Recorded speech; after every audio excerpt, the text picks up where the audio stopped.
বসন্ত চলে এসেছে, ফুলও ফুটে গেছে। সবাইকে বসন্তের অনেক বেশি শুভেচ্ছা। মাশাআল্লাহ, তফাও কিন্তু বসন্তের সাজে একদম সেজে গিয়েছে। আর তফার খোপায় হচ্ছে গাঁদা ফুল, হাতে হলুদ ফুল, মানে গাঁদা ফুল ছিল।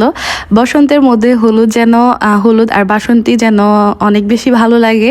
আমার কাছে তো খুব বেশি ভালো লাগে। তো সকালে রেডি হয়ে আমরা বাইরে চলে আসছি। বাগানও দেখেন কি সুন্দর ফুল ফুটেছে।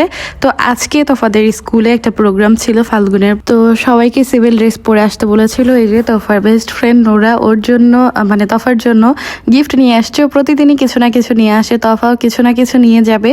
ওরা অনেক ভালো ফ্রেন্ড। আর হচ্ছে সাফা নোরা, তা খাদিজা, রশনি সবাই অনেক। এর মধ্যে ওর সবচেয়ে ভালো ফ্রেন্ড হচ্ছে নোরা হচ্ছে বেস্ট ফ্রেন্ড। তো নোরাকেও অনেক বেশি কিউট লাগতেছিল মাশাআল্লাহ। এরপর সব বেবিরা মিসদের সাথে যে ছবি তুলবে, গান গাইবে, নাচবে। আসলে আজকে সব ক্লাসের বাচ্চারা একসাথে ডান্স করবে আর ছবি তুলবে, এটাই ছিল ওদের প্রোগ্রাম। আর এই যে আমাদের হিরো, পুরো ক্লাসের মধ্যে মানে ডে শিফটের মধ্যে ওই হচ্ছে একটাই ছেলে মানুষ, মানে ছেলে বেবি। আর ওর আম্মু অনেক বেশি ভালো। আপু তো মানে ডান্সও করেছিল, ওই ভিডিওটা আপনাদের সাথে শেয়ার করব। আপু অনেক বেশি ভালো। তো বাহিরে এসে ওরা আবার একটু ডান্সও করতেছিল। এর মধ্যে তফা, নোরা, তারপর হচ্ছে খাদিজা, রশনি সবাই মিলে ছবি তুলেছে। আমার কাছে খুবই ভালো লাগতেছিল। আমাদের সময় কিন্তু ফাল্গুন বা এরকম কোনো কিছুই পালন করা হতো না স্কুলে। তো এখন দেখি বাচ্চাদেরকে স্কুলে ফাল্গুন, পহেলা বৈশাখ এগুলা নিয়ে একটু আয়োজন মানে সাংস্কৃতিক অনুষ্ঠান করে, ওইটা অনেক বেশি ভালো লাগে। এই কারণে বাচ্চাদের লেখাপড়ার মধ্যেও কিন্তু অনেক বেশি আগ্রহ হয় স্কুলে যাওয়ার জন্য। তো তফা একদম পাগল হয়ে যায়, কারণ স্কুলটা খুবই ভালো আর মিসরা অনেক বেশি আদর করে, সব বাচ্চাদেরকে অনেক বেশি টেক কেয়ার করে। এই কারণে বাচ্চারা প্রতিদিন স্কুলে যেতে চায়। তো এখানে তফা ডোরা ওরা ডান্স করতেছিল মাশাআল্লাহ। তো এরপর হচ্ছে এই যে ডান্সের নিচে চলে আসছে, মানে মাঠে চলে আসছে। এখানে আসার পর দেখি সব বাচ্চারা কি সুন্দর ডান্স করতেছিল। তো এখানে আমরা সবাই ভিডিও করতেছিলাম, ছবি তুলতেছিলাম, পাশেই মিসরা দাঁড়িয়েছিল।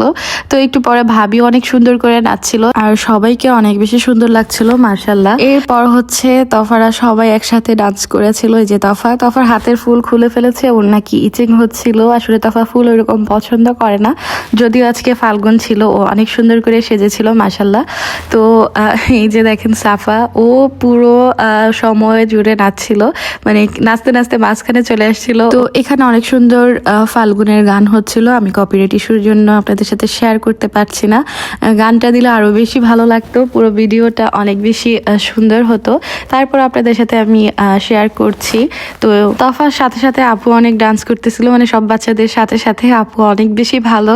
তো ডান্স করতেছে আর বলতেছে কারো বিয়ে হলে বা কোথাও গেলে যদি ওইখানে গান হয় তাহলে আপু ডান্স করে। তো এটা দেখে মিসরা আমরা অনেক বেশি হাসতেছিলাম যে আপু খুবই সুন্দর করে ডান্স করতে পারে। তো সব বাচ্চারা অনেক বেশি এনজয় করেছে। আসলে এরকম ফাল্গুন বা পহেলা বৈশাখে যদি বাচ্চাদের নিয়ে একটু সাংস্কৃতিক অনুষ্ঠানের মতো করা হয় তাহলে কিন্তু অনেক বেশি ভালো লাগে। সব বাচ্চারা অনেক বেশি এনজয় করে, সাথে আমরা অনেক বেশি এনজয় করতে পারি। তো আবারও আপুর একটু ডান্স দেখিয়ে দিলাম আপনাদের। তো ওরা ডান্স শেষে আবার ক্লাসে চলে যাবে, ওদের ক্লাসও হবে। সব ঋতু থেকে বসন্তের ঋতুটা হচ্ছে আমার কাছে খুবই ভালো লাগে। এই সময় একটা ঠান্ডা বাতাস আসে, ওই বাতাসটা আরো বেশি ভালো লাগে। শীতও না ঠান্ডাও না, এই ওয়েদারটা অনেক বেশি ভালো লাগে। তো এখানে বাচ্চারা আবারও চলে আসছে। মানে সব বাচ্চারা আসার পর ছবি তুলবে, তারপর হচ্ছে ওরা টিফিন করবে, এরপর ক্লাসও করবে, এরপর ছুটি হয়ে যাবে। তো ছুটির পরে দেখি সব ফ্রেন্ডরা গিফট নিয়ে আসছে, মানে একটা করে ওদেরকে ব্যাচ দিয়ে দিয়েছিল শুভ